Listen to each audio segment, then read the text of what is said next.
The Rivers at Risk and Take Back the Power rally was organized by the Invermere branch of Wildsight on June the 11th in the Invermere Community Hall. It brought together representatives from both industry and environmental organizations and a cross-section of the Valley community to share in-depth information on how to confront the threat to BC wild rivers and the control of BC Hydro. Watch for a series of open houses on the Glacier Hauser power proposal coming to the Kootenays this summer, and please attend. The event was emceed by Bill Cropper. I don't know, I'm a little confused by all of this. I don't understand it that well. So I guess I'm happy to be here as your MC this evening just so that I can gain maybe a little further understanding as to what my current government is attempting to do. So without belaboring that topic too long, I'd like to bring on the experts because I think we've got some great speakers here tonight that can help us to gain a greater understanding of exactly what's about to occur in BC. Before I introduce our first, I'd like everybody to reflect on a news item that occurred this spring, and that was around Pitt Meadows and the Pitt River, and a project that was going to occur. But the citizenry of the area stood up, 1,000 strong, and said, you know what? This is not going to occur. And the interesting thing about that group was, and this issue, is that this problem, or at least the potential for one, crosses political boundaries in a huge way, as do a lot of the green issues and the issues that are coming up in our culture right now.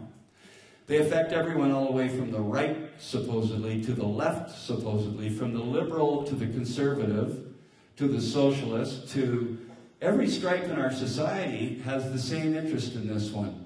And that's a very uniting effect for all of us as British Columbians. So I think this issue is going to have a very strong bearing on where our government goes in the near future and what position they take for our benefit. Ladies and gentlemen, with Mr. Dave Quinn, and Dave Quinn is a program coordinator for Wildsight, and he's been heading up the campaign opposing the massive jumbo resort proposal west of Invermere. Dave is a wildlife biologist, a teacher, a wilderness guide, and a professional photographer and writer. He leads Wildsight opposition to the Glacier Hauser Diversion Project, which proposes to bring power from the West Kootenay through the wilderness of Upper Hauser, Edward Pass, and the Upper Stockdale Creek down Horse Thief Creek to the substation in Invermere. And I know from stuff I've read from Dave and the work he's done in the past, he's a wildlife expert. Ladies and gentlemen, warm round of applause for Dave Quinn. People here have heard of the Pitt proposal that was shut down.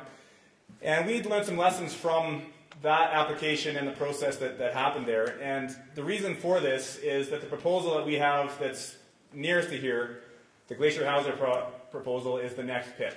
It really is the proposal that is big, it's nasty, and it is anything but green.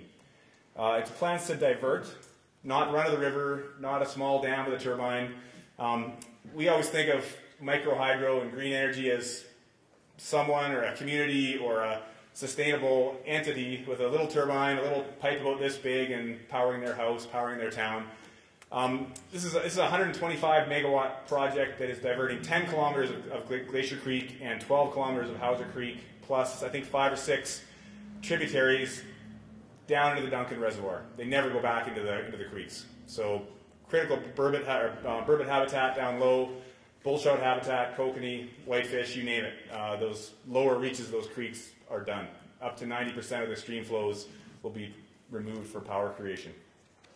And that's obviously a fairly obvious, dramatic impact on habitat. The other main concern that affects people over here directly is we have worked really hard with Canfor here. Canfor has been really great in getting its forest products certification. And as part of that, we sat down with them and a bunch of other stakeholders and identified really critical, really valuable pieces of habitat. And one of the pieces that came out was Upper Stockdale Creek, or all of Stockdale Creek. It's a totally intact drainage, one of the few intact drainages with no roads or any development in this region. And it's critical core grizzly bear habitat up there. And for that reason, Canfor was willing to put a total reserve on it, label it an endangered forest, and agree not to log it ever. On the other side of the Purcells is Hauser Creek. Hauser Creek has some incredible old-growth forest values. Such incredible values that there's old-growth management areas, old-growth reserves, which are also reserved from logging and reserved from road building. These areas are protected for good reason. The proposal for Glacier Hauser is to build a 100-kilometer-long clear cut to carry a power line, a power transmission line, up through the old growth of Upper Hauser, over Edward Pass, down through Stockdale Creek, and down to the substation at Invermere here. So, not green power.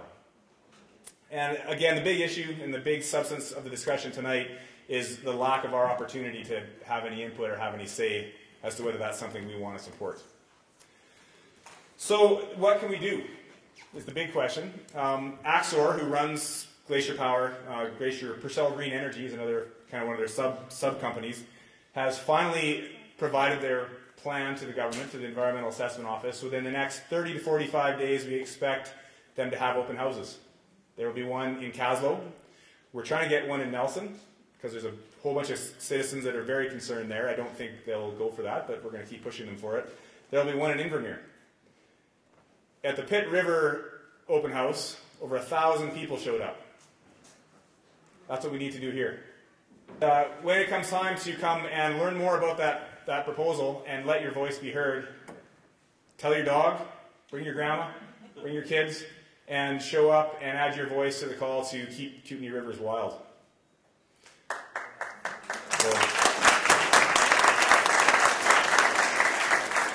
And for more information on this, WildSite has set up riversatrisk.ca kind of subpage, and we'll keep or .com, sorry.